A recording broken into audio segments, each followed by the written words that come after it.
तर आज क्लासचा शेवटचा दिवस, कारण उद्यापासून दिवाळीची सुट्टीला सुरुवात आणि किती घाई केली तरी सुद्धा यायला उशीर होतो. तर आज नवीन ड्रेस घातलेला आहे, त्याची लिंक हवी असेल तर कमेंटमध्ये लिंक टाईप करा, तर मी तुम्हाला लिंक पाठवून देईन.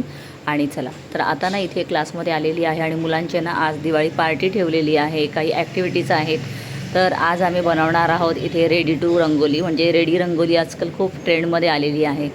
तर मुलांना म्हटलं चला आपण दरवर्षी कंदील बनवतो किंवा मग दिवे रंगवतो, तर यंदा ना आपण रेडी रंगोली बनवूया. आणि मुलांना मी कटआउट्स घरूनच करून आणायला सांगितलेले, पण काही जणांनी आणले नव्हते. मग त्यांचे कटआउट्स इथे काढून घेतले आणि पहा आता फेविकॉल लावून त्याच्यावरती मग रंगोळी घालायची आहे. तर मुलांनी पण खूप छान मस्त मदत केली आणि त्यांनासुद्धा ही ना ॲक्टिव्हिटी करताना खूप आवडत होतं. तर मस्त छान असं ना आम्ही भरपूर असे 4-5 रांगोळ्या बनवल्या आणि बघा सगळेजणांना मस्त एन्जॉय करत आहेत. यानंतरचं माझं जे रुटीन आहे ना ते तुम्हाला पुढच्या मिनी ब्लॉगमध्ये पाहायला मिळेल, तर त्यासाठी नक्की सबस्क्राईब करा. भेटूया पुन्हा, बाय.